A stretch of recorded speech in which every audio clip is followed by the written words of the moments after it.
बेगैरत और बेहया लोगों ने अब गोया के तलाक को धंधा बना लिया है। यानी कि उनका हाल ये है कि वो यहाँ निकाह करेंगे, फिर 6 महीने बाद तलाक मांगेंगे, फिर कहीं निकाह करेंगे, फिर तलाक मांगेंगे, फिर कहीं निकाह करेंगे, फिर तलाक मांगेंगे। आजकल के नौजवान लड़के ये सोचकर तलाक देते हैं कि दूसरी तो मिलनी है। जुल्म अजीम है, जुल्म। अल्लाह के रसूल अलैहिस्सलातु व तस्लीम फरमाते हैं, 2 लोगों को कुदरत अजाब देने में जल्दी करती है। सालन में नमक ज्यादा होने पे बीवी को मारने वालों, तलाक की धमकियां देने वालों, जो वक्त का वादा करके गई थी उससे ताखीर से आने पर जुल्म करने वालों, बीवियों को मारने वालों। ये अपने नबी का फरमान है सल्लल्लाहु अलैहि वसल्लम। आकाए करीम फरमाते हैं, अल्लाह 2 लोगों को अजाब देने में बहुत जल्दी करता है, जबकि वो कह चुका है सबकत रहमती अला गदबी, कि मेरी रहमत मेरे गजब पर सबकत ले गई है। हजार साल तक लोग बुतों की पूजा करते रहे, कुदरत ने उनको मोहलत दी। सैकड़ों साल तक लोग माज़अल्लाह बदफेलियां करते रहे, उनको मोहलत दी। लेकिन अल्लाह के रसूल फरमाते हैं कि 2 लोगों को अजाब देने में अल्लाह जल्दी करता है, उनको मोहलत नहीं देता। हत्ता कि 2 लोगों को इतनी जल्दी अजाब देता है कि उनके मरने का भी जो है, अल्लाह अकबर, उनके मरने तक भी अजाब मुअख्खर नहीं रहता कि मरेगा तो कब्र में देंगे, हश्र में देंगे, मैदान महशर में देंगे। 2 लोगों को कुदरत जो अजाब देगी महशर में वो तो देगी, कब्र में देगी वो तो देगी। लेकिन मेरे आका फरमाते 2 लोगों को दुनिया ही से अजाब शुरू कर दिया जाता है। एक तो जुल्म करने वाला, दूसरा रिश्तों को तोड़ने वाला। इन दोनों को कुदरत दुनिया ही से अजाब शुरू कर देती है, उनको दुनिया ही से अजाब मिलना शुरू हो जाता है। उनको भी गुस्सा है। अगर शौहर कभी गुस्से में हो तो औरतें उससे ज्यादा गुस्से में आती हैं, और फिर उसके बाद झगड़ा इतना बढ़ता है कि गली भर जाती है। फिर उसके बाद नौबत ये आती है कि कभी कभी तलाक तक की पोजीशन पहुंच जाती है। मैं गुफ्तगू आगे बढ़ाने से अर्ज करूं, आजकल मर्दों की तरफ से औरतों पर तो जुल्म हो ही रहा है, लेकिन जब से कुछ कवानीन मुल्क में नए आ गए हैं, ऐसा लगता है कि जैसे औरतें बेबाक हो गई हैं। बाज मुकामात पर औरतें बेबाक हो गई हैं, और कुछ बेगैरत और बेहया लोगों ने अब गोया के तलाक को धंधा बना लिया है। यानी कि उनका हाल ये है कि वो यहाँ निकाह करेंगे, फिर 6 महीने बाद तलाक मांगेंगे, फिर कहीं निकाह करेंगे, फिर तलाक मांगेंगे, फिर कहीं निकाह करेंगे, फिर तलाक मांगेंगे। अल्लाह के रसूल सल्लल्लाहु अलैहि वसल्लम फरमाते हैं कि जिसने तलाक तलब किया उस औरत पर अल्लाह, उसका रसूल और सारे फरिश्ते लानत करते हैं। तलाक तलब करने वाली औरतों पर आजकल ये हाथों की मेहंदी भी नहीं छूटती और औरतें तलाक तलब करती है।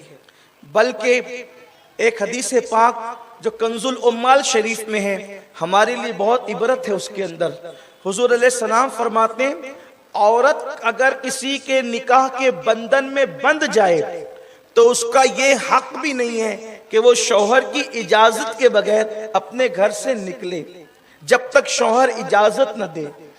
अगर अल्लाह के रसूल फरमाते हैं शौहर की इजाजत के बगैर वो घर से निकली, तो अब जब तक वो लौट कर नहीं आएगी, जब तक वो लौट कर नहीं आएगी, अल्लाह की, रसूल की और सारे फरिश्तों की उस पर लानत बरसती रहेगी। तो साहबे किराम ने आसान किया, और उसकी आका, करीम आका, बंदा परवर आका, हमारे माँ बाप आप पे कुर्बान, क्या शौहर अगर बीवी पे जुल्म करता है तो भी वो शौहर की इजाजत के बगैर बाहर न निकले? अल्लाह के रसूल फरमाते अगर चे शौहर जुल्म करे तो भी वो इजाजत के बगैर बाहर नहीं जा सकता। अल्लाह के रसूल अलैहिस्सलाम ने पाबंद किया। इसका मतलब यह है कि अगर लड़ झगड़ कर कोई औरत अपने शौहर के घर से बाहर निकलती है तो जब तक वो लौट कर नहीं आएगी, अब 10 दिन हो गए, 15 दिन हो गए, 50 दिन हो गए, साल भर हो गए, जब तक वो लौट कर नहीं आएगी उस पर मुसलसल लानत बरसती रहेगी। वो खा रही है तो लानत बरस रही है, वो पी रही है तो लानत बरस रही है, वो बिस्तर पर लेटी है तो लानत बरस रही है। उसकी वजह यह है कि हमारे यहाँ लड़कर जाने का तस्वुर नहीं है। हमारे यहाँ तस्वुर यह है कि अगर लड़ाई हो जाए, झगड़ा हो जाए, तो उसी घर में रहो, अपने माँ बाप को बुलाओ, रिश्तेदार को बुलाओ, पंचों को बुलाओ और दोनों अपना अपना मुकद्दमा उन बड़ों के पास रखिए। कुरान शरीफ की आयतें हैं, कुरान मुकद्दस की आयतें कि उनको उन तक रखो। और उनका काम है, किनका? माँ बाप का काम है, बड़ों का काम है कि वो उनके दरमियान सुलह कराए, सुलह की सोचे।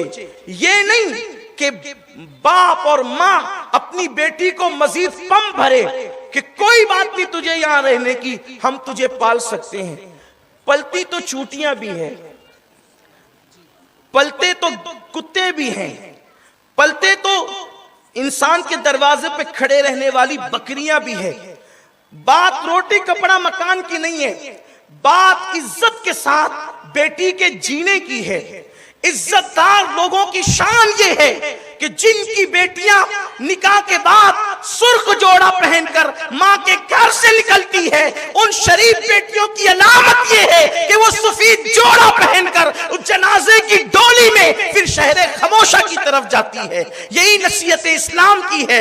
अल्लाह के रसूल सल्लल्लाहु अलैहि वसल्लम ने एक मर्तबा बीबी ज़हरा पाक सलामुल्लाह अलैहा को देखा कि मौलाए कायनात मौला मुर्तजा से जो है वो नाराजगी का इजहार कर रही है।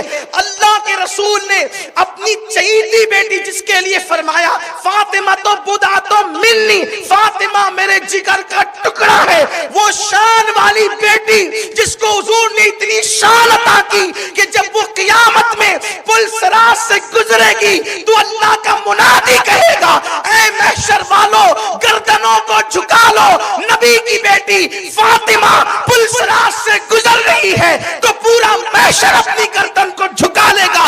70,000 हूरों के साथ नबी की बेटी पुल सिरात से गुजर जाएगी। उस शान वाली बेटी और शहजादी को, उस शान वाली शहजादी से हुजूर ने कहा था, फातिमा अगर तेरा इस हालत में इंतकाल हो गया कि तेरा शौहर तुझसे नाराज है तो क़यामत के दिन तू मुझसे मुलाकात नहीं कर सकेगी, तू मेरी ज़ियारत नहीं कर सकेगी, मैं तुझसे मुलाकात नहीं करूंगा। अगर तेरा शौहर तुझसे नाराज है तो आप बताएं कि ये कंडीशन लगा दी गई कि नबी की बेटी का शौहर उनसे नाराज है, हुजूर कहते हैं मुझसे मत मिलना क़यामत में। और जिंदगी का भरोसा क्या है? इतना पाबंद किया है इस्लाम ने औरत को। लेकिन ये भी कह दूं कि जिस इस्लाम ने औरत को इतना पाबंद किया है, उस इस्लाम ने मर्दों को भी इतना पाबंद किया है कि अल्लाह के रसूल अलैहिस्सलाम फरमाते हैं, तुम में सबसे अच्छा वो है।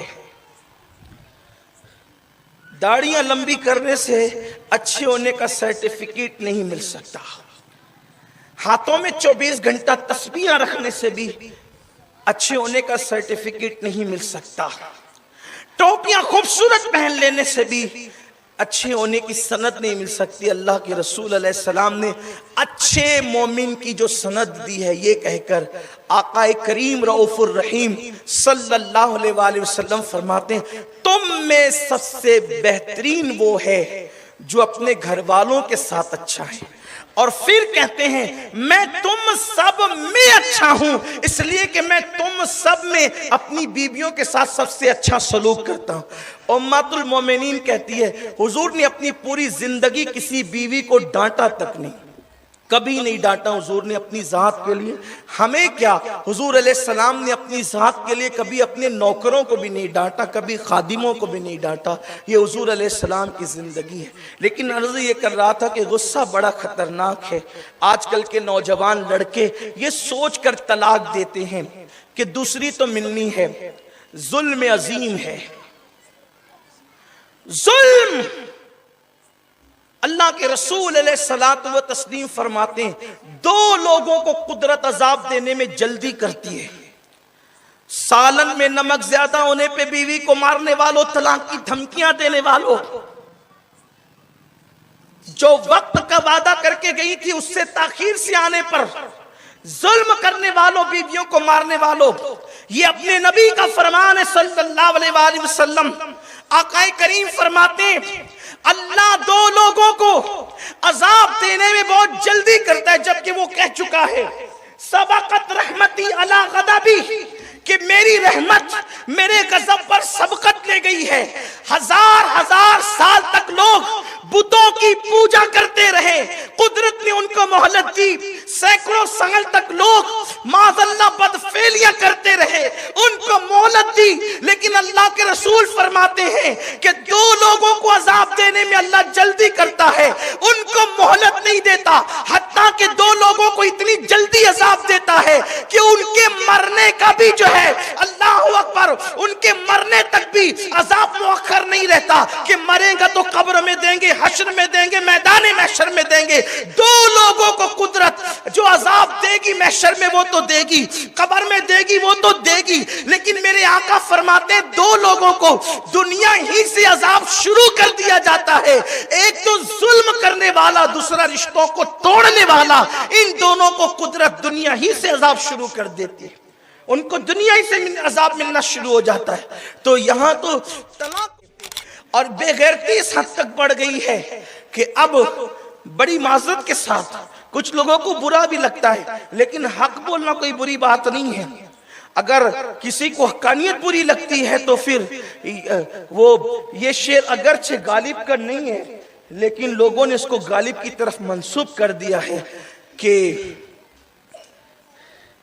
जिंदगी भर गालिब ये भूल करता रहा, जिंदगी भर गालिब ये भूल करता रहा, धूल चेहरे पे थी और आईना साफ करता रहा।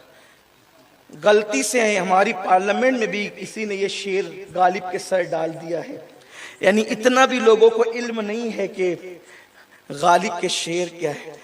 गालिब गालिब है। गालिब कहते हैं कि मैं गालिब इसलिए हुआ कि मेरे बाप ने मेरा नाम असदुल्लाहिल गालिब रखा, हजरत मौला अली के नाम की निस्बत से, इसीलिए कुदरत ने मुझे हर जगह गालिब रखा।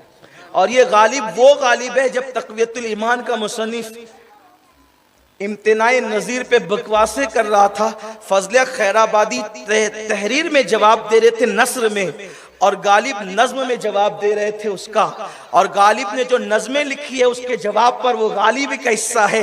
मैं गालिब के दो मिसरों को उनकी निजात के लिए काफी समझता हूँ। किसी ने गालिब से कहा था, गालिब जरा गजलें लिखते हो, कभी नबी की नात भी तो लिखो। तो गालिब दो मिसरे लिख करके चुप हो गए और कहते हैं, गालिब सनाए ख्वाजा बयज़दा गुज़ाश्तेम, गालिब सनाए ख्वाजा बयज़दा गुज़ाश्तेम, आज़ाते पाके मर्तबा दाने मोहम्मदस्त। गालिब कहते हैं ये नात बयान करने का मामला अल्लाह के सुपुर्द कर दो, क्योंकि अल्लाह से ज्यादा मेरे आका को कोई जानता ही नहीं, और जो उनको जान नहीं सकता वो उनकी शान क्या बयान कर सकता। इसी को मेरे इमाम कहते हैं, ऐ रज़ा खुद साहिबे कुरान है मद्दाह हुजूर, तुझसे कब मुमकिन है फिर बिदअत रसूलुल्लाह। सुभान अल्लाह, सुभान अल्लाह, हक है, सुभान। बहरहाल ये कहने चला था कि कड़वा लगता है लोगों को हक। धूल चेहरे पे है तो आप चेहरा साफ करें, आईना साफ नहीं करें।